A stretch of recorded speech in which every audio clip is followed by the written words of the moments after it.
김건희 특검팀이 오늘 김건희 씨가 통일교 측으로부터 받은 것으로 추정되는 샤넬 가방과 그라프 목걸이를 법정에서 공개했습니다. 네, 검찰에서는 대장동 사건 항소 포기 여파가 이어지는 가운데 정성호 법무부 장관이 국회에 나와 이 차관에게 항소 포기 지시를 하지 않았다고 말했습니다.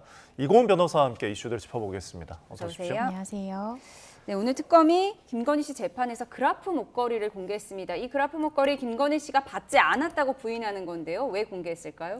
네, 일단 재판부에서는 이 사용감이 없다라는 부분에 대한 이 피고인이죠. 김건희 씨 주장 사실 여부를 확인하기 위해서 특검에 요구를 한 겁니다. 재판부가 실물을 검증할 필요가 있기 때문에 해당 물품들을 직접 재판정에 가지고 와달라라고 요구를 한 것인데요.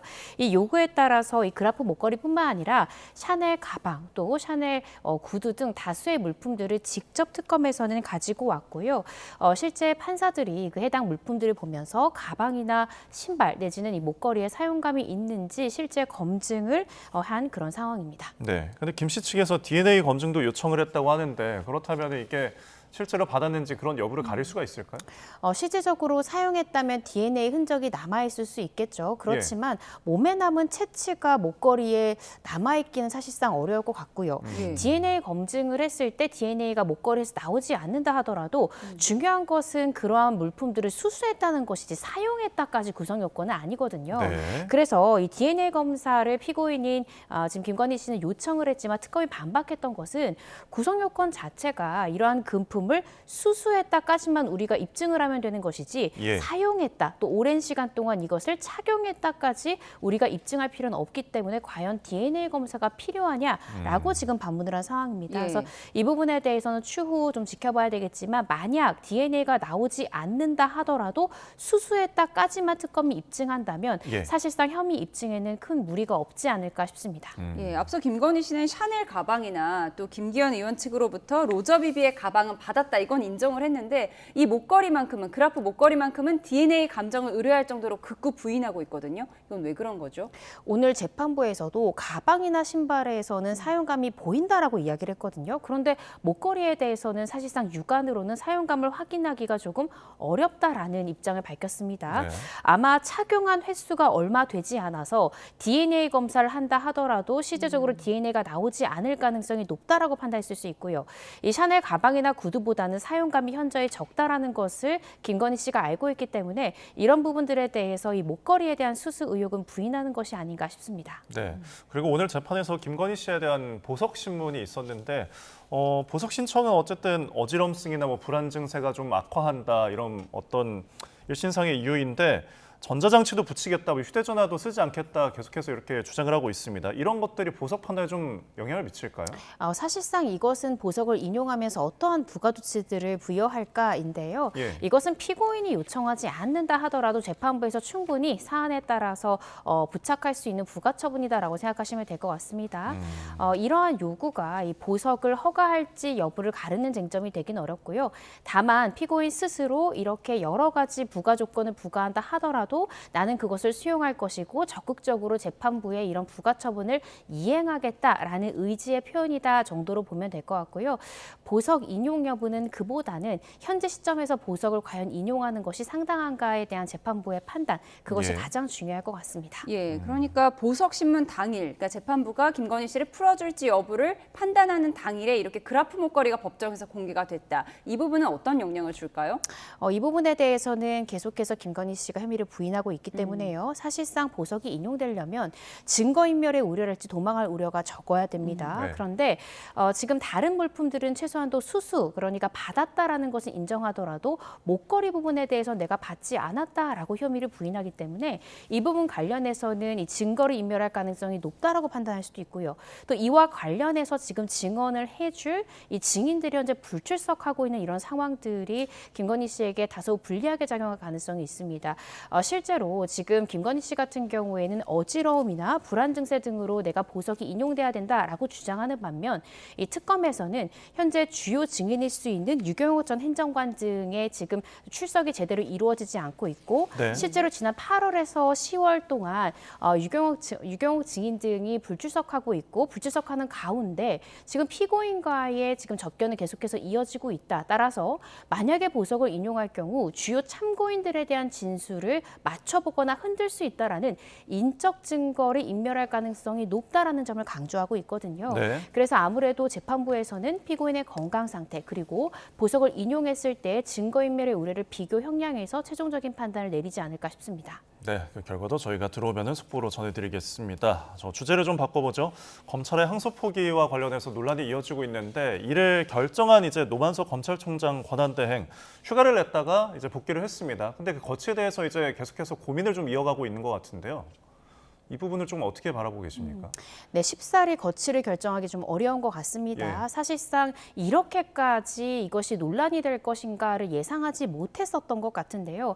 그런데 검찰 내부의 반발의 기류가 생각보다 크기 때문에 많이 고심을 하지만 일단은 사퇴할 가능성이 상당히 낮아진 것이 예. 아닌가라는 생각이 듭니다. 네.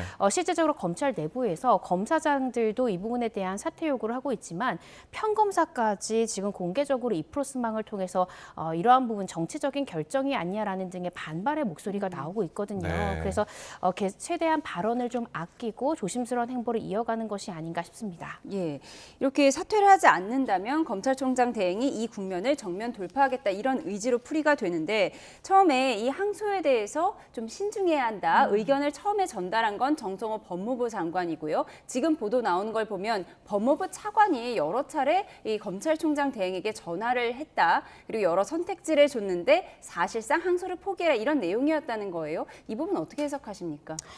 사실 그 부분에 대해서는 현재 이 법무부 차관 측의 의견과는 또 상당히 상충되는 예. 부분이 있거든요. 예. 이 노만석 검찰총장 대행 같은 경우에는 여러 차례 이 차관으로부터 연락이 왔고 여러 가지 옵션을 줬지만 그 옵션들이 모두 다 가리키는 곳은 항소 포기였다는 거죠. 그래서 어쩔 수 없이 그런 것들을 우리가 선택할 수밖에 없었고 나도 개인적으로 힘들었다라는 취지의 이야기를 했다라고 보도가 나오고 있는데 지금 이진수 법무 차관 같은 경우에는 여러 차례 통화한 것이 아니라 한 차례고 또 신중한 그런 판단에 대한 이야기였지 어떠한 수사 지휘권이나 구체적인 내용 내지는 항소 포기에 대한 언급 내지는 어떠한 이 보안 수사권에 대한 이야기 이런 것들은 일절 없었다라고 선을 긋고 있거든요. 네. 누구의 말이 사실일지는 조금 좀 따져봐야 되겠지만 제가 조심스럽게 추측해 보자면 노만석 검찰총장 대행의 말이 사실일 가능성이 높다는 생각이 듭니다. 사실 예.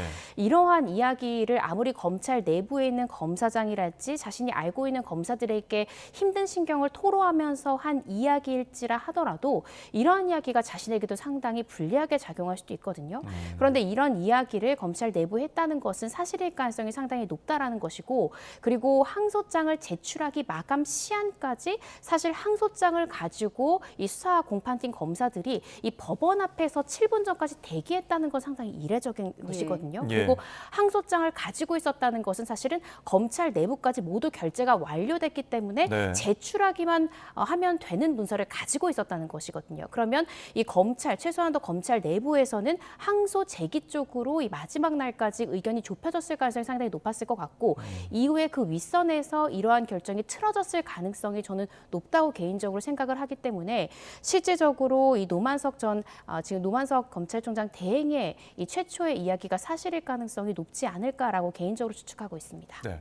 그럼 일련의 이 상황만 놓고 봤을 때 장관이나 차관, 이제 법무부에서 검찰총장과 이제 연락을 주고받는 상황, 어떤 사안을 두고서 이런 부분은 좀 일반적입니까? 일반적이진 않습니다. 네. 물론 일선 검사들 같은 경우에도 굉장히 중요한 사건, 예를 들어서 언론에 보도가 됐다든지 고위 공직자가 수사를 받거나 재판받는 사건들은 평검사가 사건을 처리한다 하더라도 중요 사건은 대검찰청뿐만 아니라 법무부에도 정보보고라는 것을 내부적으로 하도록 되어 있습니다. 네. 그런데 이 법무부에서는 구체적인 진행 상황에 대해서 일방적으로 보고를 받는 것이지 그거에 대해서 지시를 하는 것은 예. 굉장히 이례적이거든요. 그리고 구체적 사안에 대해서 결국 지시를 하고자 한다면 검찰총장만을 서면으로 지휘를 해야 되기 때문에 사실 서면 지휘권까지 발동하는 사건은 굉장히 이례적입니다. 따라서 네. 법무부 측에서 검찰총장과 개인적 어떠한 연락을 한다 이런 것은 이례적이다라고 보시는 것이 좀 더 합당하지 않을까 싶습니다. 예, 사실 10개월 후면 검찰청이 공소청으로 바뀌 바뀔 상황이 되었습니다. 그럼 이를 앞두고 지금 검찰총장 대행은 나는 검찰 조직을 위해서 보안 수사권을 지키기 위해서 이런 결정을 할 수밖에 없었다. 또 이런 내용이 전해지고 있거든요. 이 부분 어떻게 해석하십니까? 사실 그 부분에 대한 사실관계는 제가 조심스럽게 어떤 예측을 내놓기가 굉장히 어려울 것 같습니다. 지금 계속해서 검찰총장 지금 대행 같은 경우에는 내가 검찰 조직을 지키기 위해서 나도 개인적으로 굉장히 힘든 상황이다라고 주변에 토로한다라는 거죠. 그리고 지금 항소 포기 부분에 대해서도 최초의 대검 측의 의견은 그것이 아니었는데 네. 여러 가지의 상황을 고려해서 그렇게 결정할 수밖에 없던 상황에 대해서 토로를 한다는 것인데 그렇다라고 한다면 이 보안 수사권이든지 이러한 부분들을 내가 고려해서 이러한 결정을 내린 것이다라는 일각의 언론 보도도 나오고 있습니다. 예. 사실 여부는 좀 가려봐야 될 것 같고요. 또 설사 구두상 그런 이야기가 오간다고 해서 누구도 보장할 수 없는 것 아닙니까? 이번에 이런 항사포기 결정을 내린다고 해서 분명히 어떤 조직적으로 이 보안 수사권을 주겠다라고 명시적으로 약속한 것도 없는데 이것 때문에 항소 포기를 결정했다라는 것도 또 쉽사리 납득되지 않는 그런 부분이어서요. 이 부분에 대해서는 추후에 만약에 어떤 특검이라든지 여러 수사가 이어진다면 네. 사실관계를 명명백백하게 좀 밝혀야 되는 지점이지 않을까 싶습니다. 네, 의문스러운 지점을 좀 지적해 주셨는데 지금 검찰 내부에서도 반발이 좀 이어지고 있습니다. 일선 검사의 발언 듣고 오시죠. 말도 안 되는 일이 일어났다고 저는 생각합니다. 누워서는 안 될 상황에서 누우신 게 문제라고 저는 생각합니다. 원래 이게 선택적 분노다 이러시는데 분노는 시도 때도 없이 검사들이 공개적으로 분노하는 게 오히려 문제가 될 수 있습니다. 당연히 선택적으로 분노를 해야 되고 즉시항고를 굳이 할 필요는 없다고 생각하는 분들은 실익이 없다는 겁니다. 항소 포기는요, 항소 기간 경과하면요, 구제할 방법, 회복할 어떤 방법이 없습니다. 여기서도 이제 선택적 분노에 대한 부분이 좀 자주 언급이 되는데, 그러니까 과거에 윤석열 전 대통령이 구속이 취소될 때는 즉시항고를 안 하다가 이번 사안에는 반발을 한다, 이런 비판에 대한 부분이거든요. 네, 그렇습니다. 아무래도 여당 측에서 그런 이야기가 많이 나오고 있죠. 네. 검사들이 윤석열 전 대통령이 구속 취소 결정됐을 때 그때 이제 검찰총장이 즉시항고를 하지 않았던 부분에 대해서 이렇게까지 어떻게 생각하면 선명하게 반대의 의사를 비췄느냐, 이것은 선택적 분노 아니냐라는 취지의 이야기인데 저도 사실 그때 당시에 YTN에서 이것은 즉시항고하는 것이 맞다라는 의견을 여러 차례 피력하긴 했습니다. 예. 그렇지만 지금 안미영 검사가 이야기하는 것이 틀린 이야기는 아니거든요. 이 구속 취소 결정에 대해서는 아직까지 현행 형사소송법상 즉시항고할 수 있다라는 규정은 살아 있습니다. 그런데 이러한 구속 취소 결정과 유사한 것이 보석 결정이라든지 구속 집행정지 결정에 대해서도 과거에는 즉시항고에 가능한 이 규정들이 있었거든요. 그런데 이것이 위헌이다라는 헌재의 결정이 있었던 겁니다. 네. 그래서 당시에 심우정 검찰총장 같은 경우에도 이렇게 유사한 제도에 대해서 즉시항고에 대해서 위헌인 결정이 있기 때문에 구속 취소 결정에 대해서도 우리가 즉시항고한다면 이것은 위헌의 소지가 있어서 실익이 없다. 다만 그때 당시에 직위원 재판부에서 판단했던 날이냐 시간이냐 이러한 판단에 대해서는 우리는 분명히 잘못됐다라는 점을 분명히 한다라고 이야기했거든요. 그래서 지금 안미영 검사가 이야기하는 것은 이렇듯 유사한 제도에 대해서 즉시항고가 위헌이다라는 결정도 나왔기 때문에 이 부분에 대해서는 구속 취소 결정에 대한 이 즉시항고 여부에 대해서 검사들 개개인의 의견이 갈릴 여지가 있지만 이번 사안은 그렇지 않다는 거죠. 이 사안에 대해서 항소 포기하는 것이 분명히 틀렸다라고 많은 검사들이 공통적으로 생각하기 때문에 분노할 수밖에 없는 상황이다라고 그 차이점을 정확히 짚은 것 같습니다. 예. 또 일각에서는 이번 사건이 최혜병 사건 수사 외압 의혹과 비슷한 점이 있다, 이런 분석도 나오더라고요. 어떻게 보세요? 그렇게 해석할 여지도 있을 것 같습니다. 일단은 최혜명 사망 사건 관련해서 가장 중요했던 것이 임성근 전 사단장의 혐의를 빼주기 위해서 VIP였던 윤 전 대통령이 경로했고 이로 인해서 수사선상에서 제외시켰던 것이 아니냐. 즉 외부적인 수사 외압으로 혐의를 받고 있는 사람을 부당하게 빼줬던 것이 아니냐라는 의혹과 관련해서 현재 대대적인 특검 수사가 이어지고 있는 거죠. 그러면 이 사안과 어떠한 유사점이 있다라고 지금 보는 것이냐면 결국 이 항소 포기에도 결국 외부적인 외압이 있었던 것이고 이러한 항소 포기라는 검사의 결정이 정치적인 외압으로 인한 결정인 것이다라고 보는 측에서는 이것이 최상병 특검과 어떤 것이 다르냐, 이것은 분명한 문제가 있는 결정이다라는 이야기가 나오고 있는 것입니다. 네, 이런 외압 부분과 관련해서 논란이 되다 보니까 오늘 국회 정성호 법무부 장관 출석해서 이런 이야기를 했습니다. 듣고 오시죠. 항소를 알아서 포기하라고 했다고 한다. 이렇게 법무부 차관에게 지시하셨습니까? 뭐 그런 사실 없습니다. 사실상 지휘권을 행사하셨는데 검찰총장에게만 특정 사건을 서면으로 하게 돼 있는 법과 정면 배치됩니다. 위법한 거 아닙니까? 이게 제가 지휘를 하려고 했다고 하면 서면으로 했을 겁니다. 지휘로 받아들였다고 하면 서면으로 지휘할 걸 요구했을 겁니다. 네, 이 수사지휘권 논란에 대해서 좀 어떤 생각 갖고 계십니까?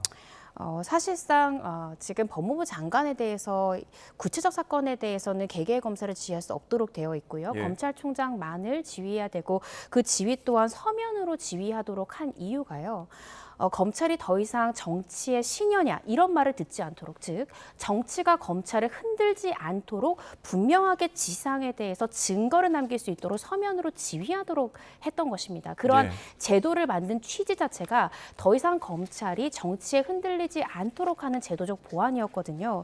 그런데 만약에 이런 부분들에 대해서 어떤 실질적인 지휘가 있었다라고 하면 분명한 문제가 있는 것이고요. 네. 그리고 지시다, 지휘다, 의견 전달이었다. 이것은 어떻게 생각하면 어감의 차이였을 뿐이지 나보다 상급자일 수 있는 사람이 신중하게 결정하라라는 것은 반대의 의사를 완곡하게 표현했다라고 또 받아들이는 사람은 충분히 받아들일 수 있거든요. 네. 그래서 이 부분에 대해서 구체적으로 어떠한 의사 전달 과정이 있었는지 이 부분은 구체적으로 좀 밝힐 필요가 있다라는 생각이 듭니다. 네, 화자와 청자의 해석의 차이까지 좀 짚어주셨습니다. 저희 지금까지 이고은 변호사와 함께했습니다. 고맙습니다. 고맙습니다.